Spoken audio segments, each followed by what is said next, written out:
So today I'm going to be talking a little bit about how I got my hair to be this dark purple color and how I maintain the color. I'm sorry that I'm shooting in my living room today. I'm redoing my room right now, so it's a very big mess and y'all don't need to see that. So different location, there's a cat back there, but it's working out. So when I started, before beginning this process, my hair was dyed a dark brown color. It's naturally a very dark blonde, but it has been dyed dark brown for like 6 years now. So there was color from like here down, and then these were my natural roots. So when I bleached it, it became a very uneven blonde color. To bleach my hair, I used the Hair Alive Ultra Blonde, there we go, the Ultra Blonde bleach powder. This is just the bluish powder, and to make this the bleach that you put all over your hair, you have to mix it with a peroxide developer. Because I had very dark dyed hair, I knew it was going to be difficult to lift that color out, so I used a 30 volume cream peroxide developer. This is the brand Superstar. I bought all these things at the, see if it focuses. I bought all of these things at the beauty supply store.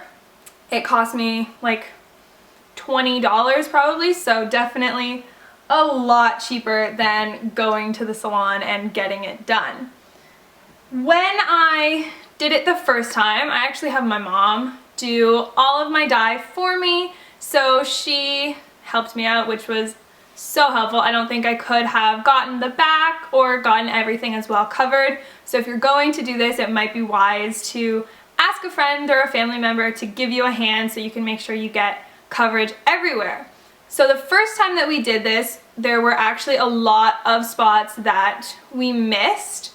So what we did, we washed it all out, shampooed it out, and then put more bleach on the areas that we had missed. You want to make sure that you're not re-bleaching two areas. It can be really damaging for your hair to be putting bleach over bleach. So make sure if you're going to do that, that you're not putting bleach over areas that you've just bleached.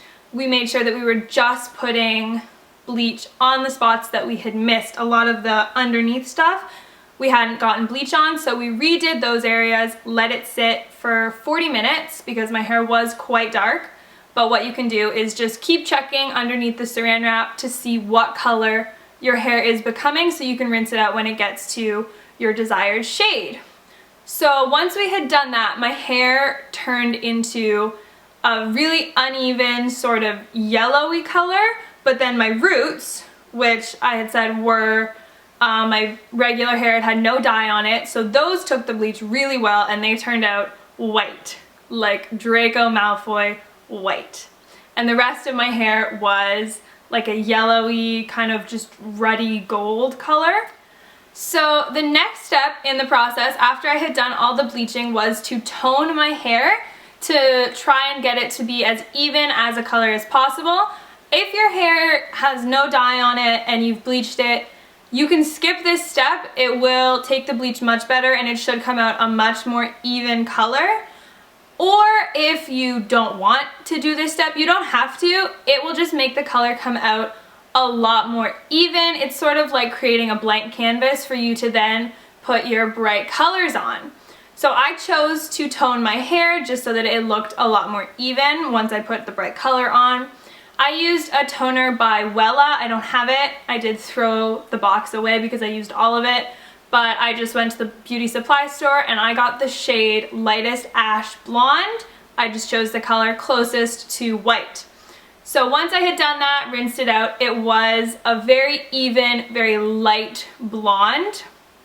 So then I proceeded on to the putting the bright colors on step, and again, my mother did this for me. Much easier to make sure that you're not missing any spots. And this step especially, you want to make sure that you're putting some kind of Vaseline, or I know you can buy specific cream for hair dye so it doesn't get on your skin. I I just use Vaseline, but you really want to make sure, especially with the bleach as well, you don't want any of that getting on your skin, and you really don't want the bright colored dye getting on your skin because it's really difficult to get off. So make sure that you are putting the Vaseline along your hairline and along your ears. So I used the brand Sparks. I don't know if it's gonna focus for you. Probably not. That is what it looks like. I, again, just bought this at the beauty supply store. It was the only brand that they had, but it's worked really well for me. My hair is actually two different colors. You can kind of see the bottom is more of a pink color. So the top is their color Purple Passion, and then the bottom is this color that I have right here called Bad Raspberry.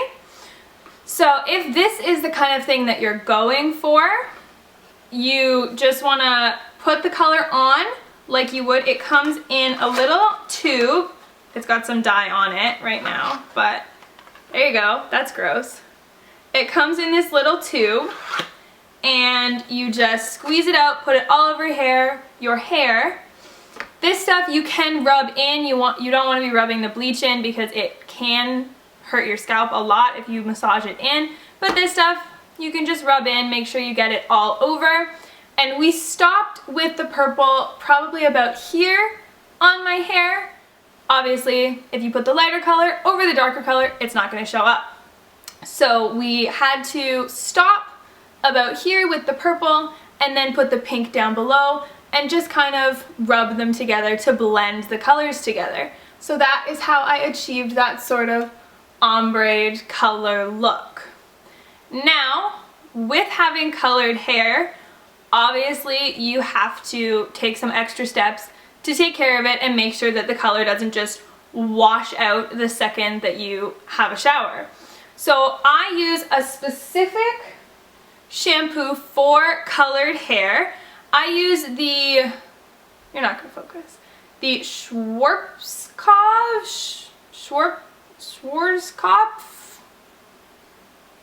the Professional Hair Therapy Color Save. So this is a sulfate-free shampoo, which is really important if you have bleached hair. Sulfates are really damaging for your hair, which you want to avoid if you're already damaging your hair with bleach and hair dye. So I use this shampoo, and it's supposed to repair your hair so that the color stays in there longer. Works for me. I also use, by the same company, Schwarzkopf, which I'm butchering, but there you go, it looks like that. This is their Spray Repair Rescue Intense Leave-In Conditioner. So when I get out of the shower and I've toweled my hair off, I just spritz this all over and then brush it through. It's just an extra step, a leave-in conditioner to repair the damage to your hair. You just want to take a lot of extra care of your hair to try and maintain this color. So for conditioner, I have actually been using this Garnier Nutrisse Rich Nourishing Conditioner Cream. This is actually the cream that comes with a box of Garnier dye, but I know that you can get it in a bottle as well, which clearly I should be doing now. It's just a really thick conditioner that will put a lot of moisture back into your hair. Another tip to keep the color in your hair for as long as possible is to wash your hair as little as you can. During that time, obviously if you're washing your hair less, it's a really good idea to get like a dry shampoo to keep your hair from getting really greasy. I get really oily roots, so I just spritz some dry shampoo in there, rub it in, and that gives me an extra day without having to wash my hair. So just to end this off, I wanted to talk about a couple things that I didn't consider before dyeing my hair purple, and I think other people really should. You basically can never have your hair wet when it is like this. As soon as you get out of the shower, you have to blow dry it or it will get all over everything. If you already do that, then that's not a problem, but I am normally lazy and don't blow dry my hair right when I get out of the shower. It will stain your body. My neck is really stained right now. I actually had a French manicure when I dyed my hair the last time, and the whole French manicure got dyed purple. So that was a good time. So if you're going to be dyeing your hair a bright color, just be prepared for a little bit extra work than maybe you are used to. So I hope you guys enjoyed this video. If you did, please make sure to give it a thumbs up, maybe click that subscribe button. There are going to be a lot more videos where this one came from. Thanks.